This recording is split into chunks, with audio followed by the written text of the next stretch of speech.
जय हिंद दोस्तों, काल एकेडमी आप लोग का बहुत-बहुत स्वागत है। आज आज हम लोग पढ़ेंगे साहित्यिक स्रोत के बारे में। मिडिएवल हिस्ट्री में जो है हमारा मुगल है काल है जो चल रहा है, उसमें हम कौन से ग्रंथ महत्वपूर्ण हैं, उसमें सबसे पहला हम पढ़ेंगे तुजुक-ए-बाबरी के बारे में। तुजुक-ए-बाबरी एक आत्मकथा है। ये बाबर की आत्मकथा जो खुद स्वयं किसने लिखा था? तो बाबर ने लिखा था। बाबर ने ये तुजुक-ए-बाबरी जो लिखा था, कोई किस भाषा में लिखा था? तो ये क्वेश्चन आता है, तो टर्किश भाषा में लिखा गया। इंग्लिश में से टर्किश और हिंदी में से तुर्की भाषा कहा जाता है। ठीक है, किस भाषा में लिखा था? तुर्की भाषा में लिखा था। यह ग्रंथ अगर कहा जाए तो अपने आप में पूर्ण नहीं है, क्योंकि क्वेश्चन आ सकता है कि क्यों पूर्ण नहीं है? तो बाबर ने 1508 से लेकर 19 तक और 1520 से लेकर 25 तक, 1529 से लेकर 30 तक के घटनाओं का वर्णन है कि अब देखिए इतना बड़ा जो ड्यूरेशन है उन्होंने उसके बारे में कोई भी ज़िक्र नहीं किया है। 1508 से 19 तक, 20 से 25 तक और 29 से 30 तक, ठीक है? तो उन्होंने कब किया? 1526 से लेकर 1529 तक लगभग उन्होंने डिस्क्राइब किया है। इसीलिए पूरी तरीके से पूर्ण है, लेकिन फिर भी ये अमूल ग्रंथ है क्योंकि बहुत सारे जानकारी हमें इससे प्राप्त होते हैं, ठीक है? मुगल काल में इसका अनुवाद कितनी बार किया गया? 4 बार किया गया। इम्पोर्टेंट क्वेश्चन है, बोला जाएगा मुगल काल में से कितनी बार ट्रांसलेशन किया गया, अनुवाद किया गया, तो कितनी बार किया गया? तो 4 बार इसे अनुवाद सिर्फ़ और सिर्फ़ पर्शियन भाषा, फ़ारसी भाषा में किया गया था। ठीक है? फ़ारसी भाषा में इसका अनुवाद किया गया था, कितनी बार? तो 4 बार किया गया था। हुमायूँ के शासनकाल में जैन खां, ठीक है? जैन खां, पायंदा हसन, याद रखिएगा ना, पायंदा हसन, पायंदा हसन, ये दोनों ने अकबर के समय में जैन खान और पायंदा हसन जो हुमायूँ के काल में इन्होंने क्या किया था? ट्रांसलेशन किया था। और हम लोगों ने नाम सुना था अब्दुल रहीम खान खाना, अब्दुल रहीम खान खाना, ये जो है अकबर के टाइम में इसका अनुवाद किया था। ठीक है, तो फिर से देखेंगे, जैन खां पायंदा हसन हुमायूँ के शासनकाल में क्या किया था? इसे फ़ारसी भाषा में अनुवाद किया था। और खान खाना ने कब किया था? तो अकबर के समय काल में इसे अनुवाद कराया था। ठीक है, तो ये सब चीज़ आप लिखते जाइएगा और कोशिश कीजिएगा कि अभी इसको याद हो जाए, तो बहुत ईज़ी रहेगा आगे पढ़ना। ठीक है, तो इसके बाद क्या है? शाहजहाँ के काल में, शाहजहाँ के काल में कौन किया था? शाहजहाँ के काल में, तो शाहजहाँ के काल में इसका अनुवाद अनुवाद जो किया था मीर अबू तलीब तुर्बाती। ये सब डेटा आपको बहुत कम मिलेगा, इसे आप लिखते जाइएगा। मीर अबू तलीब तुर्बाती, इन्होंने क्या किया था? शाहजहाँ के काल में इस चीज़ का अनुवाद किया था। किसका? तो तुजुक-ए-बाबरी का अनुवाद किया था। विभिन्न यूरोपीय भाषाओं, मुख्यतः फ्रांसीसी जो फ्रेंच है और इंग्लिश, फ्रेंच और इंग्लिश भाषा में भी इसका अनुवाद किया गया। सबसे श्रेष्ठ अनुवाद कौन कहलाया था? श्रीमती बेवरीज ने, बेवरीज, ठीक है? बेवरीज ने सबसे महत्वपूर्ण अंग्रेजी का अनुवाद, अंग्रेजी में इसको अनुवाद किया था, इंग्लिश में अनुवाद किया था। जो मूल, क्योंकि इसका मूल भाषा कौन-सा था? तुर्की था, हमने पहले देखा था ना।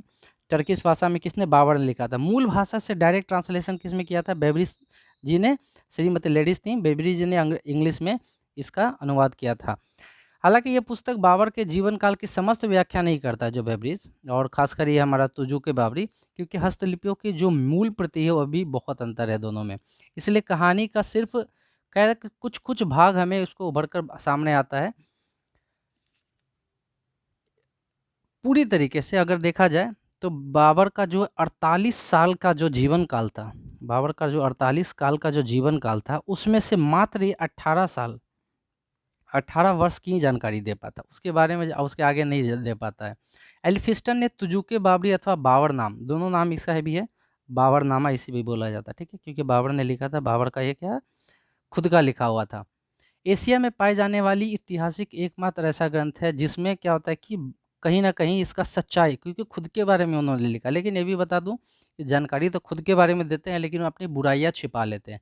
लेकिन बाबरनामा कहीं न कहीं ऐसा नहीं था, उन्होंने बहुत कुछ अपनी बुराइयाँ भी लिखी। लेनपुल एक इतिहासकार है, उन्होंने लिखा, बिना किसी सहायक प्रमाण के यदि इसी एक ऐतिहासिक विवरण को समुचित प्रमाण स्वीकार नहीं किया जा सकता है। लेकिन अगर समुचित किया जाए स्वीकार, तो ये बाबरनामा ही है जिसमें बहुत कुछ उनके बारे में जानकारी हमें प्राप्त होती है। बाबर की घटनाओं को जानने का प्रमुख साधन उसकी आत्मकथा ही हो सकती है, जो हमें तुजुक बावरी में मिलेगी। 899 वर्ष में 899 99 वर्ष में रमज़ान के माह 12 वर्ष की आयु में, ठीक है, 12 वर्ष की आयु था, तब उसने फरगना देश का शासक बना था, ठीक है। 12 साल में ही बाबर क्या हुआ था, फरगना देश का शासक बना था। ये भी अपनी बड़ी बात है कि मात्र 12 साल में ही शासक बन जाना, है ना। इन शब्दों से बाबर की आत्मकथा आरंभ होती है कि उसने पहला लाइन यही लिखा कि 899 वर्ष में रमज़ान के माह 12 वर्ष की आयु में फरगना देश का शासक बना। इन शब्दों से बाबर की कथा ही आरंभ होती है, जो साहित्यिक और ऐतिहासिक दोनों दृष्टि से संसार की श्रेष्ठ रचनाओं में स्थान रखती है। बाबर की कथा से हमें उनके जीवन की घटनाओं, उसके चरित्र, व्यक्तित्व, ये सभी चीज़ के बारे में ज्ञान प्राप्त होती है। बाबर के लिखने की शैली भी बहुत स्पष्ट और प्रभावशाली है। इससे आप कह सकते हैं कि वो पढ़े लिखे भी थे, साथ ही साथ बहुत सारी योग्यताएं अपने पास रखते थे। इसके अतिरिक्त उसका विवरण सत्यता के बहुत निकट था। जो भी उन्होंने लिखा, सत्य ही कोशिश किया लिखने का। बाबर ने कभी व्यक्ति और परिस्थिति को समझने में भूल की हो और उसका विवरण उस भूल के कारण गलत हो गया हो, जैसा कि उसके भारत विवरण में बताया गया है। बाबर ने स्वयं को ही प्रकट करने का प्रयत्न किया था, जो सच्चाई है वो उस बाबरनामा तुजुक बावरी में लिखा गया। बाबर अपने चरित्र की दुर्बलताओं, जो उनको प्रॉब्लम था, और उनके भूलों को लिखने से भी नहीं चाहे, अपने जितने भी भूल हुए, अपनी बुराइयाँ वो भी लिखी। उसने निसंकोच अपने देश के उत्सव और नशे का प्रयोग के बारे में बताया कि देश में किस प्रकार नशा चल रहा था, यानी उसके भी समय में कुछ बुराइयाँ थी। इसके अतिरिक्त बाबर ने अपनी आत्मकथा में न केवल अपने जीवन की घटनाओं के बारे में लिखा, अपितु समय समय पर जो भावनाएं उसकी रही और व्यक्तियों, परिस्थितियों तथा घटनाओं की जो प्रक्रिया उसके हृदय में थी, उससे भी व्यक्त किया। बहुत बड़ी बात है। सब कुछ जो उनके मन में चल रहा था, क्या करने वाले, सब कुछ उसमें विवरण दिया। उसने विभिन्न व्यक्ति, मित्र या शत्रु उसके संपर्क में आए, विरोध में आए, सभी के बारे में उसने बहुत ईमानदारी से अपने तुजुक बावरी में लिखा।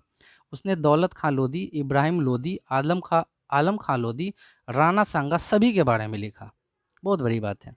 उसके द्वारा, वो अपने द्वारा देखे गए देश के जलवायु, पहाड़, पूरी जलवायु जो भारत का है उस समय का क्या था, पूरी तरीके से अपने इस तुजुक बावरी में लिखा। राणा सांगा, पहाड़, नदी, झरने, जंगल, वनस्पति, फूल, प्राकृतिक सौंदर्य, सभी के बारे में उन्होंने अच्छी तरीके से जानकारी दिया। बाबर की स्पष्टवादिता, प्रकृति में रुचि थी, मनुष्य और परिस्थिति को भी समझने में काफ़ी बुद्धिमान था। बाबर ने अपनी आत्मकथा में भारत का पूर्ण विवरण दिया है।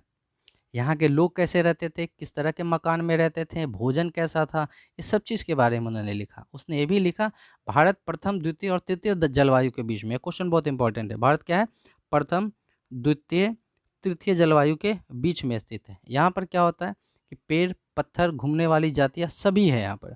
सिंध नदी को पार करते ही आप ये सारी चीज़ आप देख सकते हैं। भारत के प्रथम संपर्क का अभाव उस पर अच्छा नहीं था। उसने लिखा कि जब पहली बार यहाँ आया उन्हों उसको उसको लगा कि यहाँ अच्छे लोग नहीं हैं, सुंदर लोग नहीं हैं, सुसभ्य नहीं हैं। यहाँ ना अच्छे घोड़े हैं और ना अच्छे कुत्ते हैं, ना अंगूर अच्छे हैं, ना खरबूज हैं और ना फल हैं।